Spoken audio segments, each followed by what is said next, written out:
Lee Child's Jack Reacher novels are brought to life in the Prime Video series Reacher, with Alan Ritchson playing the titular ex-military officer. But how does the series compare to Lee Child's original novels? Today at Movie Recap Pro, we take a deep dive into the Jack Reacher books and compare them with the show. Straying away from the Tom Cruise movies, the Amazon Prime series starts on a clean slate, with Alan Ritchson playing a more accurate version of Reacher. In Tom Cruise's case, many readers complained that the action star didn't physically resemble Jack Reacher, who is depicted in the novels as a muscular man who stands at 6 feet 5 inches and weighs 250 pounds. That's why Alan Ritchson makes for a more convincing Jack Reacher, with his 6 feet 3 inches frame and 200-plus pound body weight.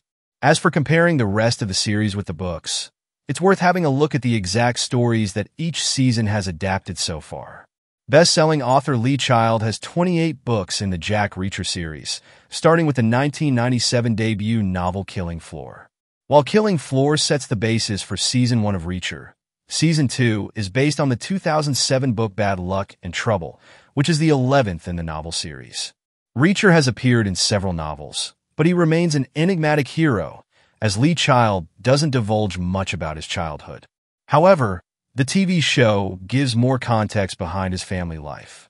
What readers still know, though, is that Reacher had a close connection with his brother Joe, as he hunts for his brother's killer in Season 1.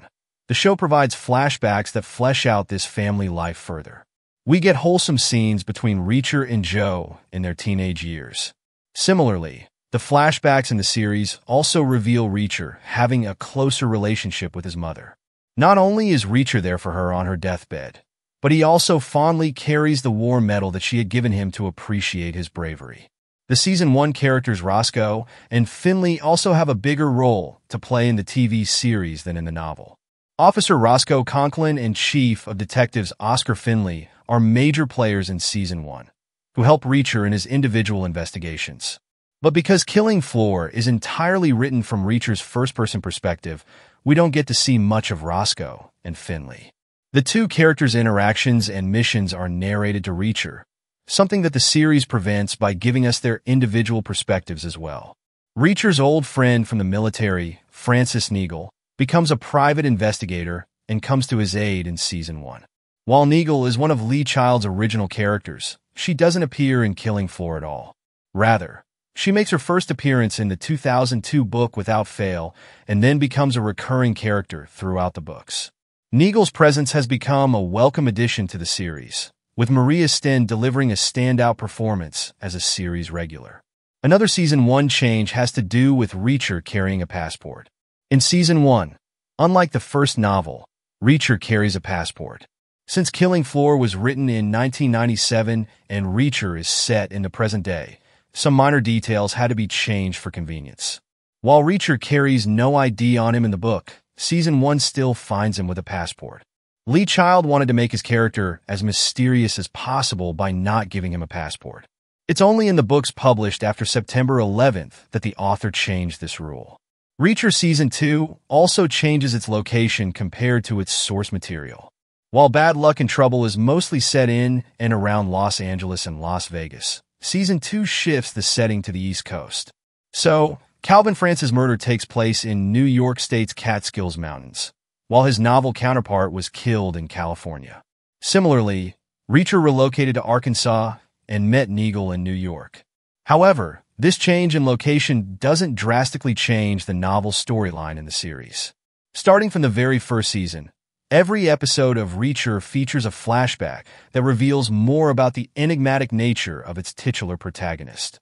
Season 2 adds an original storyline in such a flashback relating to the UN-10, a special investigations unit that Reacher ran before he left the Army. The unit is eventually disbanded when Reacher and his fellow soldiers go against their commanding officer, Lieutenant Colonel Fields, during a drug bust codenamed Operation Kit Runner. Fields orders Reacher and others to abort the operation as it would destroy the reputation of one of his friends. Reacher and his team did the right thing by making the arrests anyway, a decision that proved to be costly later. No such flashback occurs in Bad Luck and Trouble, and there are no mentions of Operation Kit Runner in the book. Reacher's fellow 110th teammate, David O'Donnell, is depicted as a Casanova in the flashbacks. This goes well with his depiction in Bad Luck and Trouble, but unlike the novel, O'Donnell is eventually shown to settle down with a wife and children. Even his ex-teammates are shocked to see that the self-proclaimed ladies' man has finally changed his ways. So while O'Donnell retains his sarcastic wit from the novel, he loses his flirtatious ways later in the series. The discovery of the Little Wing missile program in Season 2 is also different in the book and the series, largely because of technological developments. The missile program is named after the classic Jimi Hendrix song, a discovery that members of the 110th make when they stumble across a CD of Hendrix's album Axis, Bold as Love. This is what happens in Bad Luck and Trouble, which makes sense considering it was written in 2007. The book details an interesting treasure hunt for the Hendrix CD as Reacher seeks out a Hendrix album in a record store. Because the TV show is set in the modern day, there's no need to go to the record store anymore. The treasure hunt is absent, and Dixon makes a quick Google search of the Hendrix album to find Little Wing. Each Jack Reacher novel can be read as a standalone adventure, but if we stick to the chronology of the books, a lot of years have naturally passed between the first Jack Reacher book, Killing Floor, and the 11th book, Bad Luck and Trouble. But as Reacher Season 2 jumps directly from the first to the 11th novel, the time jump becomes shorter. As Reacher reunites with Neagle in New York, he tells her that it has only been 2 years since the events of Season 1. Been 2 years, 7 months, 19 days. You look good. I look the same. One of the original characters of Reacher Season 2 is the morally righteous Detective Russo, who is loosely based on Detective Brandt from Bad Luck and Trouble. However, unlike the book, this detective's motivations and alliances are explored in greater detail. While Russo initially clashes with the 110th, he becomes a major ally of the team, even when his superior officer sides with the criminal organization New Age. Brandt holds his moral ground and refuses any bribes. He eventually has a heroic sacrifice and dies in the line of fire, bleeding out in Neagle's arms. Compared to Bad Luck and Trouble, Reacher and his team are more brutal while seeking revenge. This is particularly true in the case of AM, the evil arms dealer and head of security at New Age. While AM is tied up and left for the authorities at the end of the novel, Reacher Season 2 finds Reacher and the 110th shooting AM down in cold blood. It's a brutal scene from the series finale that finds each team member emptying their bullets at AM. While this plays out more violently than Lee Child's book, Reacher and his team members seem justified in their actions, given how many deaths AM was responsible for. Another major death that gets more violent in the show is that of the New Age engineer behind the Little Wing missile program, named Dean. In the novel, he makes for an empathetic figure, as the scientist is being forced to help New Age while his daughter is held hostage. However, in the series, we see this engineer character being renamed to Johnson. Unlike the novel, Johnson works with New Age of his own free will and then meets the fate he deserves. The 110th kills the engineer with trickery, as they let him escape in a helicopter, only to shoot the chopper down with a Little Wing rocket. It's a darkly ironic death that the novel's readers could never have guessed.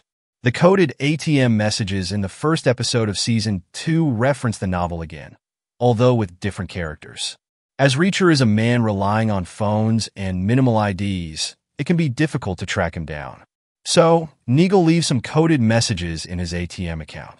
The novel has a similar moment, but this time it's Dixon who sends the messages in the final chapter. Instead of putting this moment at the end, the Prime series relies on the ATM messages for its beginning. And for ending Season 2, it relies on an emotional moment between Reacher and Neagle, as Reacher takes the bus to New York.